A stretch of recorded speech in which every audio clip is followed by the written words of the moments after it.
Hello friends, this is Harvinder Singh and welcome to the YouTube channel support for education. ਅਤੇ ਇਸ video ਵਿੱਚ ਅਸੀਂ ਕਰਾਂਗੇ PSEB ਕਲਾਸ 7th ਇੰਗਲਿਸ਼ ਦਾ ਲੈਸਨ ਨੰਬਰ 2। ਪੋਇਮ ਦਾ ਨਾਮ ਹੈ ਟ੍ਰੇਨਸ। ਦੋਸਤੋ, ਇਸ ਵੀਡੀਓ ਵਿੱਚ ਪਹਿਲਾਂ ਅਸੀਂ ਇਸ ਪੋਇਮ ਨੂੰ ਪੜਾਂਗੇ, ਸਮਝਾਂਗੇ ਤੇ ਉਸ ਤੋਂ ਬਾਅਦ ਇਸ ਦੀ ਬੈਕ ਐਕਸਰਸਾਈਜ਼ ਤੇ ਐਕਟੀਵਿਟੀਜ਼ ਕਰਾਂਗੇ। ਪਰ ਸ਼ੁਰੂ ਕਰਨ ਤੋਂ ਪਹਿਲਾਂ ਇੱਕ ਸੰਦੇਸ਼, ਜੇ ਅਜੇ ਤੱਕ ਆਪ ਸਾਰਿਆਂ ਨੇ YouTube channel support for education ਨੂੰ ਸਬਸਕ੍ਰਾਈਬ ਨਹੀਂ ਕੀਤਾ ਤਾਂ ਚੈਨਲ ਨੂੰ ਸਬਸਕ੍ਰਾਈਬ ਜ਼ਰੂਰ ਕਰੋ ਤਾਂ ਜੋ ਨਵੀਆਂ ਵੀਡੀਓਸ ਆਪ ਸਾਰਿਆਂ ਨੂੰ ਸਮੇਂ ਸਿਰ ਪ੍ਰਾਪਤ ਹੋ ਸਕਣ। ਆਓ ਸ਼ੁਰੂ ਕਰਦੇ ਹਾਂ। ਤੇ ਸਭ ਤੋਂ ਪਹਿਲਾਂ ਅਸੀਂ ਕਰਾਂਗੇ ਪ੍ਰੀ ਰੀਡਿੰਗ, ਪਾਠ ਪੜ੍ਹਨ ਤੋਂ ਪਹਿਲਾਂ। ਤੇ ਪਾਠ ਪੜ੍ਹਨ ਤੋਂ ਪਹਿਲਾਂ ਅਸੀਂ ਔਖੇ ਸ਼ਬਦਾਂ ਦੇ ਅਰਥ ਉਹ ਸਮਝਣੇ ਹਨ। ਪੈਸੇਂਜਰ, ਪੈਸੇਂਜਰ ਦਾ ਮਤਲਬ ਹੁੰਦਾ ਹੈ ਯਾਤਰੀ। ਪ੍ਰੈਸ਼ੀਅਸ, ਪ੍ਰੈਸ਼ੀਅਸ ਦਾ ਮਤਲਬ ਹੁੰਦਾ ਹੈ ਕੀਮਤੀ। ਮੇਲ, ਮੇਲ ਦਾ ਅਰਥ ਹੁੰਦਾ ਹੈ ਚਿੱਠੀ ਪੱਤਰ। ਫਰੇਟ, ਫਰੇਟ ਹੁੰਦਾ ਹੈ ਗੁੱਡਸ ਜਾਂ ਉਹ ਸਮਾਨ ਜੋ ਇੱਕ ਥਾਂ ਤੋਂ ਦੂਜੀ ਥਾਂ ਲੈ ਕੇ ਜਾਣਾ। ਡਸਕ, ਡਸਕ ਦਾ ਮਤਲਬ ਹੁੰਦਾ ਹੈ ਸ਼ਾਮ ਦਾ ਸਮਾਂ। ਡੌਨ, ਡੌਨ ਹੁੰਦਾ ਸਵੇਰ ਸਵੇਰ ਦਾ ਸਮਾਂ। ਵਿਦਆਊਟ, ਵਿਦਆਊਟ ਦਾ ਅਰਥ ਹੁੰਦਾ ਬਿਨਾਂ ਤੇ ਫੇਲ ਦਾ ਮਤਲਬ ਹੁੰਦਾ ਅਸਫਲ। ਤੇ ਦੋਸਤੋ, ਇਹ ਸੀਗੇ ਔਖੇ ਸ਼ਬਦਾਂ ਦੇ ਅਰਥ। ਹੁਣ ਅਸੀਂ ਪੜ੍ਹਦੇ ਹਾਂ ਪੋਇਮ ਨੂੰ। Over the mountains, over the plains, over the rivers, here come the trains. ਇੱਥੇ ਮਾਊਂਟੇਨਸ ਦਾ ਅਰਥ ਹੈ ਪਹਾੜ, ਪਲੇਨਸ ਦਾ ਅਰਥ ਹੈ ਮੈਦਾਨ ਤੇ ਰਿਵਰਸ ਨਦੀਆਂ ਨੂੰ ਕਿਹਾ ਜਾਂਦਾ। ਤੇ ਇਸ ਦਾ ਅਰਥ ਹੈ ਕਿ ਪਹਾੜਾਂ ਦੇ ਉੱਤੋਂ ਹੁੰਦੀ ਹੋਈ, ਮੈਦਾਨਾਂ ਦੇ ਉੱਤੋਂ ਹੁੰਦੀ ਹੋਈ, ਨਦੀਆਂ ਦੇ ਉੱਤੋਂ ਹੁੰਦੀ ਹੋਈ ਸਾਡੀ ਰੇਲ ਗੱਡੀਆਂ ਆ ਗਈਆਂ। Carrying passengers, carrying mail, bringing their precious loads in without fail. Passengers ਦਾ ਅਰਥ ਹੁੰਦਾ ਯਾਤਰੀ, ਮੇਲ ਦਾ ਅਰਥ ਹੁੰਦਾ ਚਿੱਠੀ ਪੱਤਰ ਜਾਂ ਡਾਕ, ਪ੍ਰੈਸ਼ੀਅਸ ਲੋਡਸ ਹੋ ਗਿਆ ਕੀਮਤੀ ਸਮਾਨ ਤੇ ਫੇਲ ਹੋ ਗਿਆ ਭੁੱਲ ਚੁੱਕ।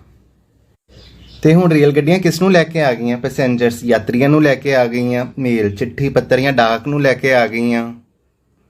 ਬ੍ਰਿੰਗਿੰਗ देयर ਪ੍ਰੈਸ਼ੀਅਸ ਲੋਡਸ, ਯਾਤਰੀਆਂ ਦਾ ਕੀਮਤੀ ਸਮਾਨ ਲੈ ਕੇ ਆ ਗਈਆਂ। ਤੇ ਬਿਨਾਂ ਕਿਸੇ ਭੁੱਲ ਚੁੱਕ ਦੇ ਸਾਡੀਆਂ ਰੇਲ ਗੱਡੀਆਂ ਯਾਤਰੀਆਂ, ਚਿੱਠੀ ਪੱਤਰ, ਡਾਕ ਅਤੇ ਯਾਤਰੀਆਂ ਦਾ ਕੀਮਤੀ ਸਮਾਨ ਇਹਨਾਂ ਨੂੰ ਲੈ ਕੇ ਆ ਗਈਆਂ। Thousands of freight cars all rushing on through day and darkness, through dusk and dawn, over the mountains, over the plains, over the rivers, here come the trains। ਤੇ ਫਰੇਟ ਕਾਰਸ ਦਾ ਮਤਲਬ ਹੁੰਦਾ ਮਾਲ ਗੱਡੀਆਂ, ਜਿਨ੍ਹਾਂ ਟ੍ਰੇਨਸ ਵਿੱਚ ਮਾਲ ਢੋਇਆ ਜਾਂਦਾ, ਸਮਾਨ ਇੱਕ ਥਾਂ ਤੋਂ ਦੂਜੀ ਥਾਂ ਲੈ ਕੇ ਜਾਇਆ ਜਾਂਦਾ। Thousands of freight cars, ਹਜ਼ਾਰਾਂ ਮਾਲ ਗੱਡੀਆਂ, all rushing on, ਭੱਜੀਆਂ ਜਾ ਰਹੀਆਂ ਹਨ। Through day and darkness, through dusk and dawn, ਕਿ ਜਿਹੜੀ ਮਾਲ ਗੱਡੀਆਂ ਭੱਜੀਆਂ ਜਾ ਰਹੀਆਂ ਹਨ, ਰੁਕ ਹੀ ਨਹੀਂ ਰਹੀਆਂ। ਭਾਵੇਂ ਦਿਨ ਹੋਵੇ, ਭਾਵੇਂ ਰਾਤ ਹੋਵੇ, ਭਾਵੇਂ ਸ਼ਾਮ ਹੋਵੇ, ਭਾਵੇਂ ਸਵੇਰ ਹੋਵੇ, ਕਿ ਰੇਲ ਗੱਡੀਆਂ ਲਗਾਤਾਰ ਚੱਲ ਰਹੀਆਂ ਹਨ। ਤੇ ਕਿੰਨਾ ਉੱਪਰ ਚੱਲ ਰਹੀਆਂ ਹਨ? ਪਹਾੜਾਂ ਦੇ ਉੱਪਰ ਚੱਲ ਰਹੀਆਂ ਹਨ। ਓਵਰ ਦਾ ਮਾਊਂਟੇਨਸ, ਮੈਦਾਨਾਂ ਦੇ ਉੱਪਰੋਂ ਚੱਲ ਰਹੀਆਂ ਹਨ। ਓਵਰ ਦਾ ਪਲੇਨਸ, ਨਦੀਆਂ ਦੇ ਉੱਪਰੋਂ ਚੱਲ ਰਹੀਆਂ ਹਨ। Over the reverse, here come the trains, ਵੀ ਸਾਡੀਆਂ ਰੇਲ ਗੱਡੀਆਂ ਆ ਗਈਆਂ। ਤੇ ਦੋਸਤੋ, ਐਸੀ ਕਿ ਬਹੁਤ ਹੀ ਬਿਊਟੀਫੁਲ ਪੋਇਮ ਜਿਸ ਨੂੰ ਕਿ ਜੇਮਸ ਐਸ ਟਿਪਟ ਨੇ ਲਿਖਿਆ ਸੀ। ਤੇ ਮੈਨੂੰ ਪੂਰੀ ਉਮੀਦ ਹੈ ਕਿ ਆਪ ਸਾਰਿਆਂ ਨੂੰ ਇਹ ਪੋਇਮ ਬਹੁਤ ਹੀ ਚੰਗੀ ਤਰ੍ਹਾਂ ਸਮਝ ਆ ਗਈ ਹੋਵੇਗੀ। ਤੇ ਹੁਣ ਅਸੀਂ ਕਰਾਂਗੇ ਇਸ ਦੀਆਂ ਐਕਟੀਵਿਟੀਜ਼। ਤੇ ਐਕਟੀਵਿਟੀ 2 ਹੈ, given below are some means of transport, put them under the right box. ਤੇ ਇੱਥੇ ਸਾਨੂੰ ਆਵਾਜਾਈ ਦੇ ਸਾਧਨਾਂ ਬਾਰੇ ਦੱਸਿਆ ਗਿਆ ਤੇ ਅਸੀਂ ਉਸ ਨੂੰ ਠੀਕ ਬਾਕਸ ਵਿੱਚ ਲਿਖਣਾ ਕਿ ਲੈਂਡ ਵਾਸਤੇ, ਲੈਂਡ ਵਿੱਚ ਵੀ ਧਰਤੀ ਤੇ ਕਿਹੜੇ ਚੱਲਦੇ ਹਨ, ਸਕਾਈ ਅਸਮਾਨ ਵਿੱਚ ਕਿਹੜੇ ਸਾਧਨ ਚੱਲਦੇ ਹਨ ਤੇ ਵਾਟਰ ਵਿੱਚ ਕਿਹੜੇ ਸਾਧਨ ਚੱਲਦੇ ਹਨ। ਤੇ ਕਾਰ ਹੈ ਤੇ ਉਹ ਹੋਏਗਾ ਲੈਂਡ। ਐਰੋਪਲੇਨ ਹੈ, ਐਰੋਪਲੇਨ ਸਕਾਈ ਵਿੱਚ ਚੱਲਦਾ ਤੇ ਸਕਾਈ ਦੇ ਥੱਲੇ ਅਸੀਂ ਐਰੋਪਲੇਨ ਲਿਖ ਦਾਂਗੇ।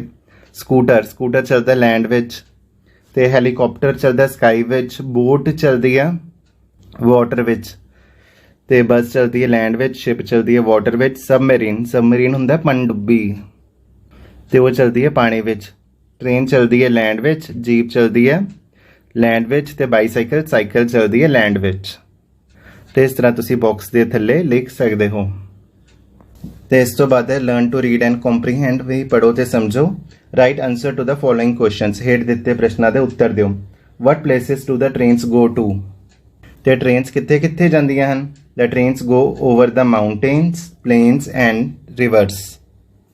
ਤੇ ਟ੍ਰੇਨਸ ਪਹਾੜਾਂ ਦੇ ਉੱਪਰ, ਮੈਦਾਨਾਂ ਦੇ ਉੱਪਰ ਅਤੇ ਨਦੀਆਂ ਦੇ ਉੱਪਰ ਜਾਂਦੀਆਂ ਹਨ।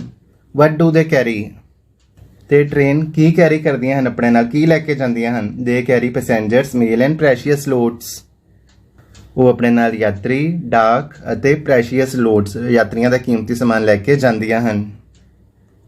ਇਸ ਤੋਂ ਬਾਅਦ why does a poet call passengers and mail as precious loads, ਕਵੀ ਨੇ ਯਾਤਰੀਆਂ ਨੂੰ ਅਤੇ ਡਾਕ ਨੂੰ ਚਿੱਠੀ ਪੱਤਰ ਨੂੰ ਪ੍ਰੈਸ਼ੀਅਸ ਲੋਡ ਕਿਉਂ ਕਿਹਾ ਹੈ, ਇਹ ਕੀਮਤੀ ਕਿਉਂ ਕਿਹਾ। ਤੇ ਇਸ ਦੇ ਉੱਤਰ ਵਿੱਚ ਅਸੀਂ ਲਿਖ ਸਕਦੇ ਦਾ poet call passengers and mail as precious loads because both humans and their mails are very important, ਕਿਉਂਕਿ ਹਿਊਮਨ ਵੀ ਬਹੁਤ ਇੰਪੋਰਟੈਂਟ ਹਨ ਅਤੇ ਉਹਨਾਂ ਦੀਆਂ ਚਿੱਠੀਆਂ ਵੀ ਬਹੁਤ ਇੰਪੋਰਟੈਂਟ ਹਨ। ਇਸ ਕਰਕੇ ਲੇਖਕ ਨੇ ਜਾਂ ਕਵੀ ਨੇ ਉਹਨਾਂ ਨੂੰ ਪ੍ਰੈਸ਼ੀਅਸ ਲੋਡਸ ਕਿਹਾ ਹੈ। Where do the trains run, ਵੀ ਟ੍ਰੇਨਸ ਕਿੱਥੇ ਦੌੜਦੀਆਂ ਹਨ, ਕਿੱਥੇ ਭੱਜਦੀਆਂ ਹਨ। The trains run over the mountains, plains and rivers, ਉਹ ਪਹਾੜਾਂ ਉੱਤੇ, ਮੈਦਾਨਾਂ ਉੱਤੇ ਅਤੇ ਨਦੀਆਂ ਦੇ ਉੱਤੋਂ ਭੱਜਦੀਆਂ ਹਨ ਜਾਂ ਲੰਘਦੀਆਂ ਹਨ। ਵਟ ਆਰ ਫਰੇਟ ਕਾਰਸ, ਇਹ ਮਾਲ ਗੱਡੀਆਂ ਕੀ ਹੁੰਦੀਆਂ ਹਨ। ਤੇ ਇਸ ਦੇ ਉੱਤਰ ਵਿੱਚ ਅਸੀਂ ਲਿਖ ਸਕਦੇ ਹਾਂ freight cars are railway wagons used for carrying goods ਜਾਂ ਯੂਜ਼ਡ ਫॉर ਕੈਰਿੰਗ ਫਰੇਟ। ਵੀ ਫਰੇਟ ਕਾਰਸ ਮਾਲ ਗੱਡੀ ਦੇ ਉਹ ਡੱਬੇ ਹੁੰਦੇ ਹਨ ਜਿਨ੍ਹਾਂ ਵਿੱਚ ਗੁੱਡਸ ਜਾਂ ਸਮਾਨ ਹੈ ਲੱਦ ਕੇ ਲੈ ਜਾਇਆ ਜਾਂਦਾ ਇੱਕ ਥਾਂ ਤੋਂ ਦੂਜੀ ਥਾਂ। ਤੇ ਦੋਸਤੋ ਐਸੀ ਕਿ ਐਕਟੀਵਿਟੀ 3 ਹੁਣ ਅਸੀਂ ਕਰਾਂਗੇ activity 4 read the following lines and answers the questions that follow. ਤੇ ਲਾਈਨਾਂ ਦਿੱਤੀਆਂ ਹਨ through day and darkness, through dusk and dawn. ਤੇ ਪੋਇਮ ਵਿੱਚ ਇਹ ਕਿਉਂ ਯੂਜ਼ ਹੋਇਆ through day and darkness, through dusk and dawn. ਤੇ ਲਿਖਿਆ ਕੁਐਸਚਨ ਵੀ ਹੈ what do the above lines refer to. ਤੇ ਇਹਨਾਂ ਤੋਂ ਸਾਨੂੰ ਕੀ ਪਤਾ ਲੱਗਦਾ ਹੈ। The above lines refer to the constant working of the trains. ਵੀ ਇਹਨਾਂ ਲਾਈਨਾਂ ਤੋਂ ਸਾਨੂੰ ਪਤਾ ਲੱਗਦਾ ਹੈ ਵੀ ਜਿਹੜੀ ਟ੍ਰੇਨਸ ਨੇ ਉਹ ਲਗਾਤਾਰ ਚੱਲ ਰਹੀਆਂ ਹਨ, ਭਾਵੇਂ ਦਿਨ ਹੋਵੇ, ਭਾਵੇਂ ਰਾਤ ਹੋਵੇ, ਭਾਵੇਂ ਸ਼ਾਮ ਹੋਏ, ਡਸਕ ਹੋਏ ਜਾਂ ਡੌਨ, ਤੜਕੇ ਸਵੇਰ ਦਾ ਸਮਾਂ ਹੋਏ, ਤਾਂ ਵੀ ਟ੍ਰੇਨਸ ਹਰ ਸਮੇਂ ਚੱਲਦੀਆਂ ਰਹਿੰਦੀਆਂ ਹਨ। ਅਗਲਾ ਕੁਐਸਚਨ ਹੈ what do the day and darkness and dusk and dawn in the poem tell the readers. ਵੀ ਡੇ ਐਂਡ ਡਾਰਕਨੈਸ, ਡਸਕ ਤੇ ਡੌਨ ਤੋਂ ਸਾਨੂੰ ਕੀ ਪਤਾ ਲੱਗਦਾ। They tell the readers that the trains run from one place to another at all times of the day. ਵੀ train ਹਰ ਸਮੇਂ, ਭਾਵੇਂ ਦਿਨ ਹੋਏ, ਰਾਤ ਹੋਏ, ਸਵੇਰ ਹੋਏ, ਸ਼ਾਮ ਹੋਏ, ਹਰ ਸਮੇਂ ਚਲਦੀਆਂ ਰਹਿੰਦੀਆਂ ਹਨ ਇੱਕ ਥਾਂ ਤੋਂ ਦੂਜੀ ਥਾਂ। ਤੇ ਦੋਸਤੋ ਐਸੇ ਕਿ ਸਾਡੇ ਕੁਐਸਚਨ ਆਨਸਰਸ। ਹੁਣ ਅਸੀਂ ਕਰਾਂਗੇ ਲਰਨਿੰਗ ਲੈਂਗੁਏਜ, ਅਸੀਂ ਗ੍ਰਾਮਰ ਸਿੱਖਾਂਗੇ। ਤੇ ਇਸ ਲੈਸਨ ਵਿੱਚ ਸਾਡਾ ਟੌਪਿਕ ਹੈ ਕੰਜੰਕਸ਼ਨ, ਜਿਸ ਨੂੰ ਅਸੀਂ ਯੋਜਕ ਵੀ ਕਹਿੰਦੇ ਹਾਂ। ਤੇ ਕੰਜੰਕਸ਼ਨ ਜਾਂ ਯੋਜਕ ਕਿਸ ਨੂੰ ਕਿਹਾ ਜਾਂਦਾ ਹੈ। ਦੋ ਵਾਕਾਂ ਨੂੰ ਜੋੜਨ ਵਾਲੇ ਸ਼ਬਦਾਂ ਨੂੰ ਕੰਜੰਕਸ਼ਨ ਕਿਹਾ ਜਾਂਦਾ ਹੈ। ਤੇ ਕਿਹੜੇ ਕਿਹੜੇ ਸ਼ਬਦ ਹੁੰਦੇ ਹਨ, ਜਿਵੇਂ ਕਿ ਸੋ, ਬਿਕੋਜ਼, ਆਲਦੋ, ਯੈਟ। ਤੇ ਇਹਨਾਂ ਨੂੰ ਜੋੜਿਆ ਕਿਉਂ ਜਾਂਦਾ ਹੈ, ਵਾਕ ਦੇ ਦੋ ਹਿੱਸਿਆਂ ਨੂੰ ਕਿਉਂ ਜੋੜਿਆ ਜਾਂਦਾ ਹੈ ਕੰਜੰਕਸ਼ਨ ਦਾ ਯੂਜ਼ ਕਰਕੇ। ਟੂ ਗਿਵ ਮੋਰ ਔਰ unexpected information, results, opinions and reasons. ਜਦੋਂ ਸਾਨੂੰ ਕਿਸੇ ਬਾਰੇ ਵੱਧ ਇਨਫੋਰਮੇਸ਼ਨ ਦੇਣੀ ਹੋਏ, ਅਨਐਕਸਪੈਕਟਿਡ ਇਨਫੋਰਮੇਸ਼ਨ ਦੇਣੀ ਹੋਏ, ਨਤੀਜਾ ਦੱਸਣਾ ਹੋਏ, ਆਪਸ਼ਨ ਦੇਣੀ ਹੋਏ ਜਾਂ ਕਾਰਨ ਦੱਸਣਾ ਹੋਏ, ਉਦੋਂ ਅਸੀਂ ਕੰਜੰਕਸ਼ਨ ਦਾ ਯੂਜ਼ ਕਰਦੇ ਹਾਂ। ਤੇ ਐਕਟੀਵਿਟੀ 5 ਵਿੱਚ ਅਸੀਂ ਸਿੱਖਾਂਗੇ ਸੋ ਅਤੇ ਬਿਕੋਜ਼ ਦਾ ਯੂਜ਼ ਕਰਨਾ। ਤੇ ਸੋ ਦਾ ਮਤਲਬ ਹੁੰਦਾ ਇਸ ਕਰਕੇ, ਤੇ ਬਿਕੋਜ਼ ਦਾ ਮਤਲਬ ਹੁੰਦਾ ਕਿਉਂਕਿ। ਤੇ ਪਹਿਲਾਂ ਅਸੀਂ ਐਗਜ਼ਾਮਪਲਸ ਕਰਾਂਗੇ ਤੇ ਉਸ ਤੋਂ ਬਾਅਦ ਅਸੀਂ ਫਿਲਅਪ ਕਰਾਂਗੇ। ਤੇ ਐਗਜ਼ਾਮਪਲ ਹੈ Rajan is happy because he has stood first in the race. ਤੇ ਰਾਜਨ ਖੁਸ਼ ਹੈ, ਕਿਉਂ ਖੁਸ਼ ਹੈ, ਕਿਉਂਕਿ ਉਹ ਰੇਸ ਵਿੱਚ ਫਸਟ ਆਇਆ ਹੈ, ਤੇ ਇਸ ਕਰਕੇ ਇੱਥੇ ਬਿਕੋਜ਼ ਦਾ ਯੂਜ਼ ਹੋਇਆ। It was raining so I did not go to school. ਅੱਜ ਮੀਂਹ ਪੈ ਰਿਹਾ ਸੀਗਾ, ਇਸ ਕਰਕੇ ਮੈਂ ਸਕੂਲ ਨਹੀਂ ਗਿਆ। ਤੇ ਹੁਣ ਸਾਨੂੰ ਕਲੀਅਰ ਹੋ ਰਿਹਾ ਵੀ ਅਸੀਂ ਬਿਕੋਜ਼ ਕਦੋਂ ਯੂਜ਼ ਕਰਨਾ, ਕਿਉਂਕਿ ਕਦੋਂ ਯੂਜ਼ ਕਰਨਾ, ਜਾਂ ਸੋ ਇਸ ਕਰਕੇ ਕਦੋਂ ਯੂਜ਼ ਕਰਨਾ। I went to the cinema because it was a holiday. ਮੈਂ ਸਿਨੇਮਾ ਗਿਆ ਕਿਉਂਕਿ ਅੱਜ ਛੁੱਟੀ ਸੀ, ਜਾਂ ਕਿਉਂਕਿ ਇਹ ਛੁੱਟੀ ਦਾ ਦਿਨ ਸੀ। ਤੇ ਥੱਲੇ ਉਸਦੀ ਕਲੈਰੀਫਿਕੇਸ਼ਨ ਵੀ ਦਿੱਤੀ ਗਈ ਹੈ। We use because for giving reasons. ਅਸੀਂ ਕਿਉਂਕਿ ਦਾ ਯੂਜ਼ ਕਰਦੇ ਹਾਂ ਕਾਰਨ ਦੱਸਣ ਲਈ। And so for talking about results or purposes. ਅਤੇ ਸੋ ਇਸ ਕਰਕੇ ਦਾ ਅਸੀਂ ਯੂਜ਼ ਕਰਦੇ ਹਾਂ ਰਿਜ਼ਲਟ, ਨਤੀਜਾ ਦੱਸਣ ਲਈ, ਜਾਂ ਪਰਪਸ, ਉਦੇਸ਼ ਦੱਸਣ ਲਈ।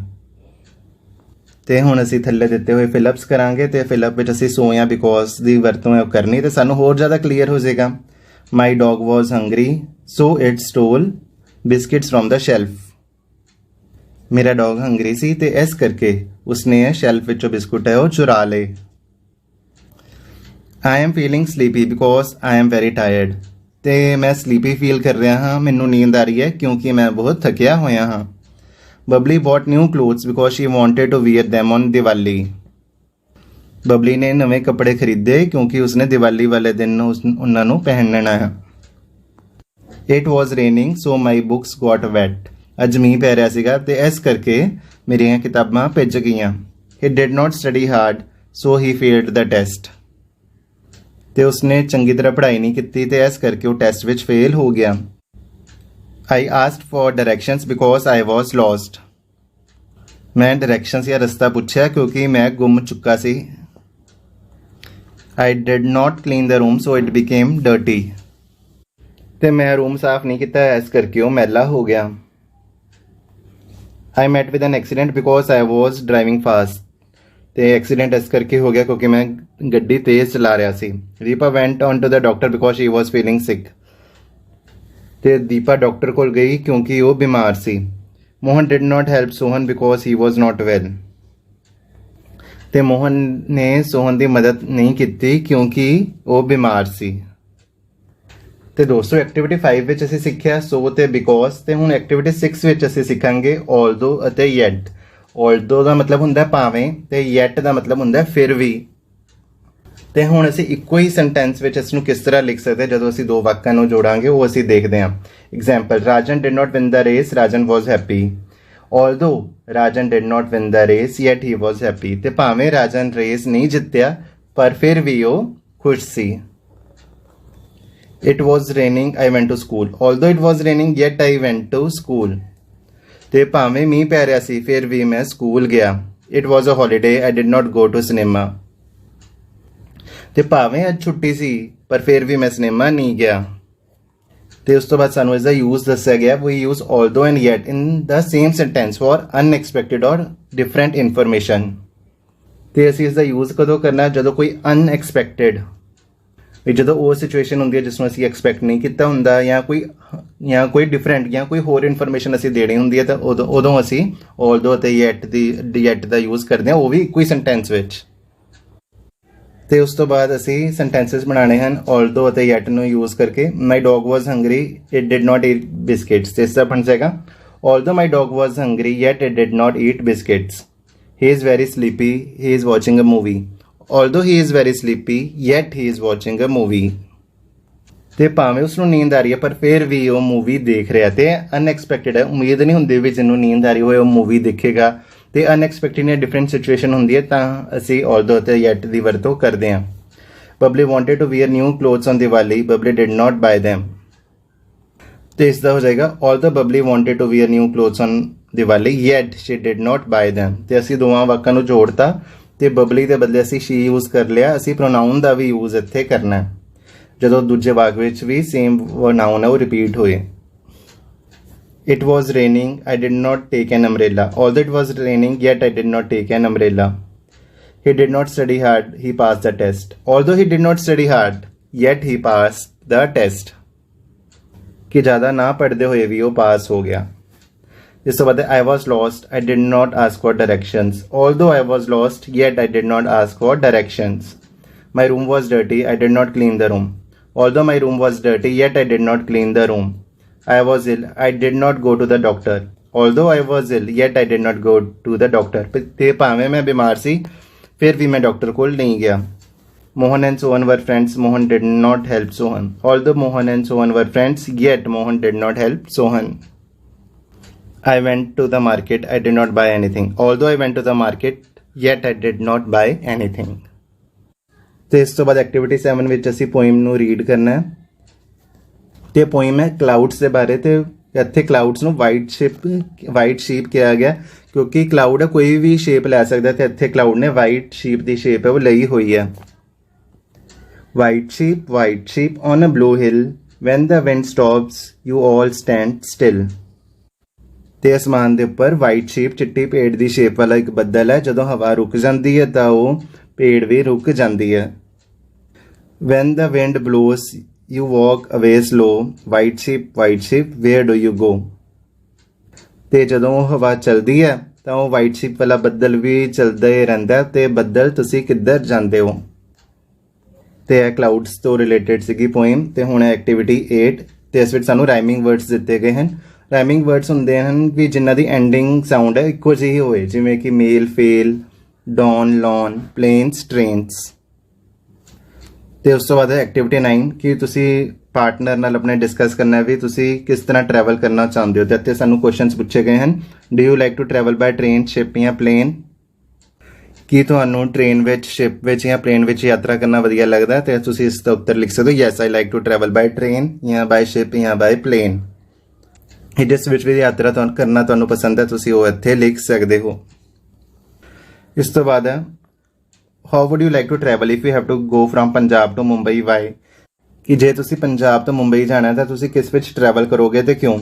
ਤੇ ਇਸ ਦਾ ਆਨਸਰ ਅਸੀਂ ਦੇ ਸਕਦੇ ਹਾਂ, if I have to go from Punjab to Mumbai I would prefer to go by aeroplane because it is too far and it is my dream to travel by aeroplane.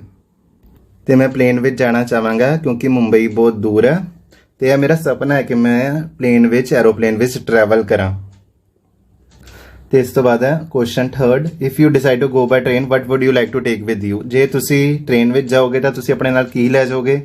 I would like to take eatable items, luggage, mobile phone and a book. ਤੇ ਮੈਂ ਆਪਣੇ ਨਾਲ ਲੈ ਜਾਵਾਂਗਾ ਖਾਣ ਪੀਣ ਦਾ ਸਮਾਨ ਤੇ ਲਗੇਜ ਵੀ ਲੈ ਜਾਵਾਂਗਾ, ਮੀਨਸ ਕਿ ਬੈਗ, ਅਟੈਚੀ ਵਗੈਰਾ ਵੀ ਲੈ ਜਾਵਾਂਗਾ, ਫੋਨ ਵੀ ਲੈ ਜਾਵਾਂਗਾ ਤੇ ਰਸਤੇ ਵਿੱਚ ਪੜ੍ਹਨ ਲਈ ਕਿਤਾਬ ਵੀ ਲੈ ਜਾਵਾਂਗਾ। ਤੇ ਉਸ ਤੋਂ ਬਾਅਦ write a paragraph on a journey by bus. ਤੇ ਬੱਸ ਦੀ ਯਾਤਰਾ ਦਾ ਤੁਸੀਂ ਇੱਕ ਪੈਰਾਗ੍ਰਾਫ ਲਿਖੋ ਤੇ ਤੁਸੀਂ ਉਹ ਲਿਖਣਾ ਜਦੋਂ ਤੁਸੀਂ ਕੋਈ ਯਾਤਰਾ ਕੀਤੀ ਹੋਏਗੀ ਬੱਸ ਦੇ ਵਿੱਚ। ਤੇ ਅਸੀਂ ਇੱਥੇ ਲਿਖਿਆ during my summer vacations I travelled from Kharar to Shimla by bus. ਤੇ ਗਰਮੀਆਂ ਦੀਆਂ ਛੁੱਟੀਆਂ ਵਿੱਚ ਮੈਂ ਖਰੜ ਤੋਂ ਸ਼ਿਮਲਾ ਟਰੈਵਲ ਕੀਤਾ ਬੱਸ ਦੇ ਵਿੱਚ। First we reach Chandigarh bus stand and boarded the bus for Shimla. ਤੇ ਪਹਿਲਾਂ ਅਸੀਂ ਚੰਡੀਗੜ੍ਹ ਬੱਸ ਅੱਡੇ ਪਹੁੰਚੇ ਤੇ ਅਸੀਂ ਸ਼ਿਮਲਾ ਦੇ ਲਈ ਬੱਸ ਲਈ। After almost 30 minutes we reached ਕਾਲਕਾ and there were hills all around. ਤੇ ਅੱਧੇ ਘੰਟੇ ਬਾਅਦ ਅਸੀਂ ਕਾਲਕਾ ਪਹੁੰਚੇ ਤੇ ਹਰ ਪਾਸੇ ਪਹਾੜੀਆਂ ਹੀ ਪਹਾੜੀਆਂ ਸਨ। I took the window seat and enjoyed the beautiful sceneries. ਤੇ ਮੈਂ ਖਿੜਕੀ ਵਾਲੇ ਪਾਸੇ ਬੈਠ ਗਿਆ ਤੇ ਮੈਂ ਬਿਊਟੀਫੁਲ ਸੀਨਰੀ, ਵਧੀਆ ਨਜ਼ਾਰੇ ਦੇਖੇ।